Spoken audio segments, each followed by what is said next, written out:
This account is based on documented testimonies, local records, and years of investigation by members of the Sussex Paranormal Society. I'm Dr. Amelia Crowhurst, accompanied by field investigator Theo Finch, and we have spent months researching the abandoned psychiatric complex known as Hellingly Hospital, closed in 1994 and left to rot on the edge of Hailsham in East Sussex. Our goal? To uncover why the hospital remains not just empty, but haunted. From corridors where patients slit their wrists to chapel rooms echoing with faint laughter, every shadow recorded here has been witnessed by staff, visitors, and rural villagers alike. Let's start the story. On a cold morning in late autumn, we stepped through the rusted gates of Hellingly Hospital. Mist drifts across the cracked asphalt, curling around the skeletal remains of once bright villas and wards. The air tastes of decay and history. The main building looms ahead, wide corridors stretching beneath boarded windows, and ivy strangling the facade like jealous fingers. Built in 1903 on 400 acres of Park Farm, designed by architect George T. Hine, Hellingly was once one of the most modern psychiatric asylums in England. At its peak it housed nearly 2,000 patients. But after closure in 1994, the buildings were abandoned. Reports of vandalism, arson, and decay emerged as the structures fell into ruin. First encounter. We cross into the empty chapel, its stained glass windows shattered, pews splintered. Disembodied hymns echo faintly. Some visitors reported hearing the organ play itself in the middle of the night. Footsteps in the aisle, even when no one else was present. Our infrared recorder picks up low moans, rhythmical as if someone still prays. In the eastern wing, once female wards, we encounter long carpeted corridors wallpapered with faded floral prints. Deep gouges scarred the walls, visible claw marks, likely from terrified patients scrambling for release, as described by urban explorers who spoke of claw-etched plaster and faded blood stains in bath areas. Cold spots drop our thermometers by 6 degrees Celsius. Shadows slide just beyond torch beams. Doors at the end slam shut again and again. Nightfall and whispers. At night, we camp inside an isolation room in Bohill Villa. Around 2:33 a.m., the ambient temperature drops drastically. On our recorders, whispers emerge. "Leave now. They're watching." The walls hum softly. Suddenly, the silence breaks with a terrifying scream, a guttural, panicked wail echoing through empty halls. Historical records. At the East Sussex Archives, we examine internal staff correspondence from the late 1980s. Staff note unusual behavior in wards, patients claiming to see folk in gray coats walking behind them. Some complained, especially day staff, of hearing children's laughter mixed with screams, though no children were ever housed there. Patrick Riley, a former attendant, wrote, "I saw them. Figures standing at corridor ends. Always alone. No doors opened. They vanished in seconds." Former staff interview, nurse Winifred Marsh. In her memory-laden home near Hailsham, Nurse Marsh recounts, "I worked the graveyard shift in the 1980s. I often heard singing in the wards. Not a nurse's lullaby, child voices, though no children were here for decades. One night I glimpsed a boy in the recreation hall, fine suit, hat, pale as mist. I blinked, he went through the wall. Psychic medium visit." We return to the main block with psychic medium Lena Blackwood. She stands in the former nurse's station, candles lit, talismans placed. She shudders. They're trapped. Sad souls, shamed, neglected. She points to the patient records room and whispers, "The shadows feed off guilt, the attendant's guilt." Then in trance she draws the shape of a child's face, hollow eyes, twisted smile. She collapses, exhausted, claiming the presence filled her head with shouting children begging to go home. Camera evidences. On playback, footage shows orbs drifting in corridors, hit-like apparitions drifting slowly through damaged wards. One orb detaches, drifts over a chair, then bursts in crimson flicker. Our external shots of a dark ward show a shadow person in the hallway, silhouette of a tall figure facing the camera, then stepping into darkness. Urban explorers have shared similar images, fuzzy humanoid shapes in empty rooms. As night falls over East Sussex, our investigation into Hellingly Hospital deepens. We walked its ruined wards and heard nearly imperceptible voices. Now we dig into forgotten history, buried testimonies, and subterranean chambers, for clues why the shrouded past still refuses to rest. We begin near the old engine sheds, remnants of the Hellingly Hospital Railway, built in 1899 to transport coal and supplies to the hospital's expanding campus. By 2004 the sheds were burned and dismantled, yet the ghosts of the tracks seem to reverberate still. Local urban explorers report feeling watched near this site, and once inside a decayed engine bay, they discovered bird remains nailed to walls, a likely initiation ritual left by illicit visitors or something darker. By following the track bed, which has since been converted into footpaths called the Cuckoo Trail, we find hidden tunnels that connect to the hospital's basement sublevels. These tunnels are cold, damp, and thick with the stench of mold and human neglect. The walls drip condensation. Faint scratching resonates from deeper within. Staff memories and institutional guilt. We obtained written memories and letters from long-retired staff. One correspondent, Edmund, reporting in 1955, described arriving by rail and walking into a fortress of silence and discipline. Others recall the grim reality of early 20th century asylum life. Overcrowded wards, isolation rooms, and patients forced into cornered wings. More revealing are staff memos from the late 1980s. Reports of staff seeing figures in gray coats, trailing hospital corridors, but vanishing when approached. Frequent mentions of hearing childlike laughter mixed with screams, though no children had been residents for decades. Archive data details multiple incidents of sudden staff resignations citing unexplained events. Interview of Nurse Winifred Marsh, graveyard witness. We revisit our interview with Nurse Marsh, this time recording her full testimony on camera. I worked the night shift through winter months in 1987. Around 2 a.m., I heard singing from the old recreation hall. I thought it might be a staff lullaby or a broadcast, but the door was locked.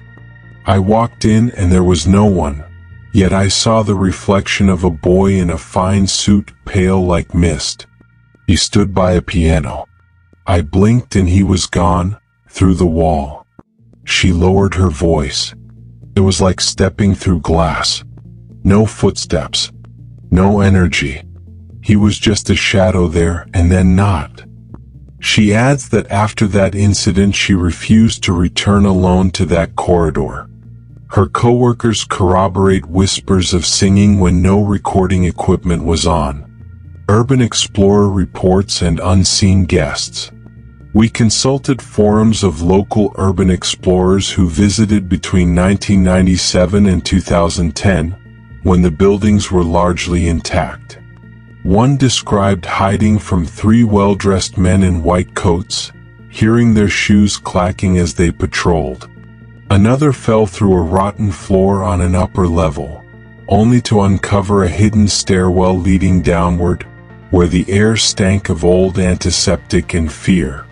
Images later retrieved from archives and forums show face-shaped shadows in empty rooms, and objects thrown inexplicably. Once a stick jar flew off a shelf when no wind or person was near. These explorers often mentioned an oppressive sense of being stared at when traversing the basement. Temperature drops and EMF surges. On site at nighttime, we deployed EMF detectors, thermal cameras, and voice recorders. In the sub-basement corridors, temperatures plunged nearly 8 degrees Celsius, even as above-ground areas stayed stable. EMF readings jumped to 3 to 4 milligauss near stairwells and former storage wings, matching other reported hotspots in abandoned psychiatric facilities. One recorder caught repeated whispers. A female voice saying, "Help me, find peace."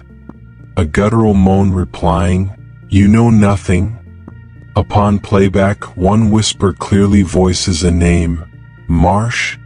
Nurse Marsh, come back. Though she passed away over a decade ago. Chapel exorcism attempt. We arranged a return to the chapel, now more broken, but we brought with us a retired Anglican priest, Father Alistair Green, to conduct a minor exorcism and blessing ceremony. Candles flickered as he chanted prayers. The temperature climbed unnaturally, and the recorder picked up an organ chord, though no organ remains inside. As the ritual progressed, unseen footsteps marched across the stone floor in time with the refrain. A sudden wind slammed the shattered external doors, extinguishing all candles. The priest pulled back, shaking. He claimed he felt the weight of institutional silence bearing down, as though the walls themselves opposed closure. He refused to stay longer. Shadow figure encounter. Back in the East Wing, as night wore on, our night vision cameras caught movement. A tall humanoid silhouette moving at the corridor terminus. When flashlights shone on that spot moments later, nothing remained. Yet the footage shows the form lingering for 2 seconds before dissolving in digital static. A similar image was captured by explorers in 2008. A white-suited shadow figure standing in a doorway, then fading, uncannily aligned with Nurse Marsh's description. Oral histories from locals. We visited villagers near Hellingly who remember the hospital in its working days. One elder said that children in the 1970s reported seeing figures in window bay wards, though the hospital no longer admitted minors. Others described sudden storms, electrical malfunctions near the hospital, and visits from strangers performing rituals in the engine shed ruins. One story, passed quietly, involved a local cult using the tunnels at night. Once an initiation ritual with a bird nailed to a wall, and after that the explorers never returned to the same site again. We have walked the wards, witnessed the chapels, confronted the staff testimonies and archives. Now we descend into the untouched subterranean spaces, where darkness collects and history refuses to die. We go beneath Hellingly Hospital, not to dig for remnants, but to face the living echoes beneath its foundations. Entering the subterranean network. Guided by hospital blueprints and anonymous floor plans uncovered in county archives, we traced a network of tunnels and sub-basements beneath the main administration block and adjacent villas. These tunnels, once used for coal transport via the Hellingly Hospital Railway and for moving supplies, have largely been sealed off since the late 1950s. At one entry point, behind collapsed stores in the maintenance wing, we pried open a bricked-up ICU access panel. Inside, the walls dripped condensation, and the echo of dripping water played across the concrete floor. The air was stale and heavy, as if pregnant with suppressed memory. EMF and thermal evidence in the shadows. In the tunnels, temperature plummeted rapidly, by as much as 10 degrees Celsius compared to surface temperature. Our EMF detectors surged to 4 to 5 milligauss, especially near junctions beneath old villas where recorded staff reported spectral activity before. EVP devices captured disjointed whispers. Here, in breath-like tone, they wait, in the pitch of a child's voice. A rhythmic tapping echo reverberated down the corridor, though no footsteps were recorded. Our thermal cameras picked up vague heat patterns, small warm shapes resembling silhouettes, seeming to duck behind columns. Earlier urban explorers recounted dropping through rotted flooring into these hidden levels, encountering scratches on copper piping, unseen footsteps overhead, and the oppressive sensation of being watched through the walls of Earth itself. The isolation vault, discovery of a hidden room.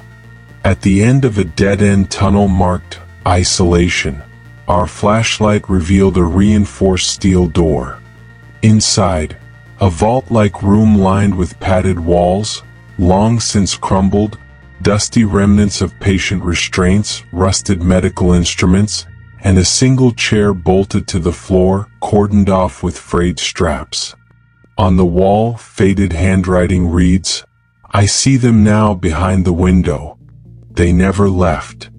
Beneath it, ghostly chalk outlines, small childlike handprints that absorbed flashlight smoke as if the air itself resisted illumination. Here EMF readings max out. Our voice recorders picked up one final whisper, "Marsh," the name of that graveyard nurse, again and again, overlapping into a chorus of voices pleading, "Let us go." Full seance at the isolation vault. We assembled inside the vault at midnight.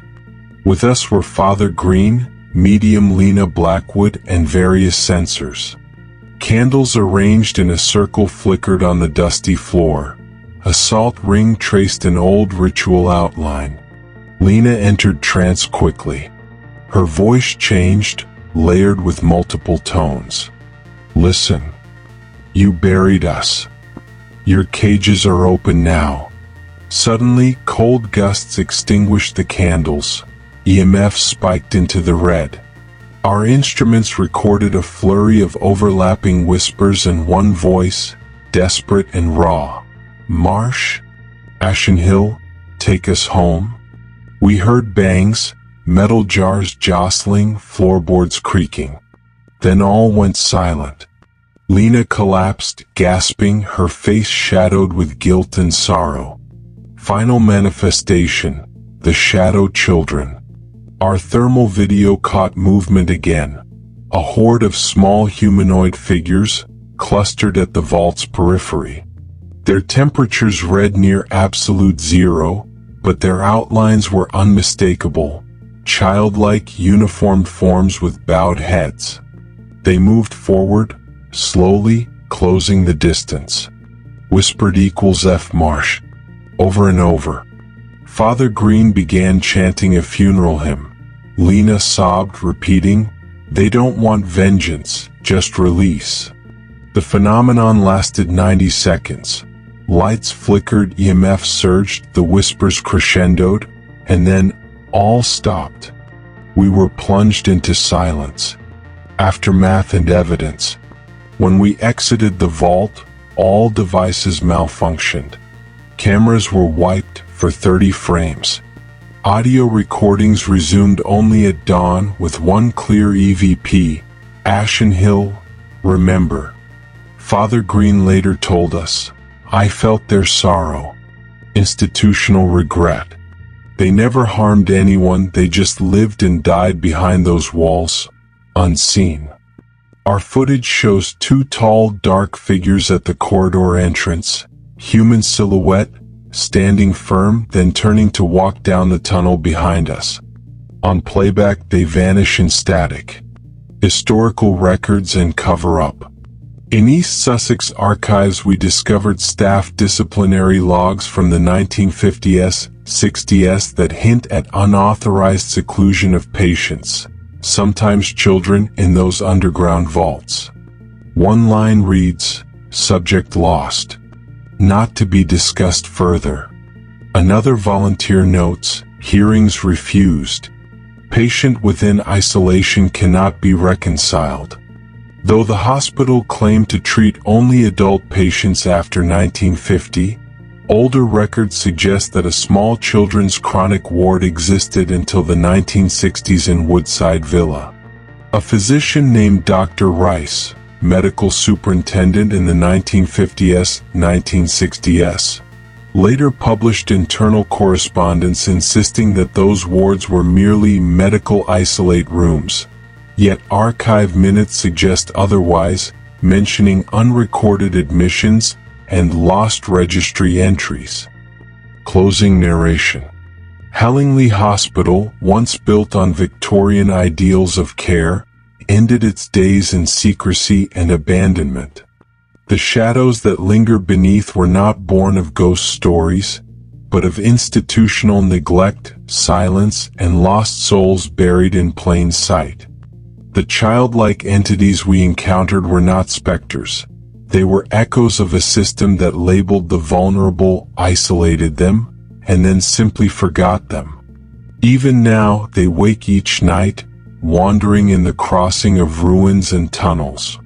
You've been watching Dark Horror Bites. If this story chilled you to the bone, don't forget to like, share, and subscribe. More true tales of the haunted and the forgotten, every week. Until next time, stay in the light. Darkness is always watching.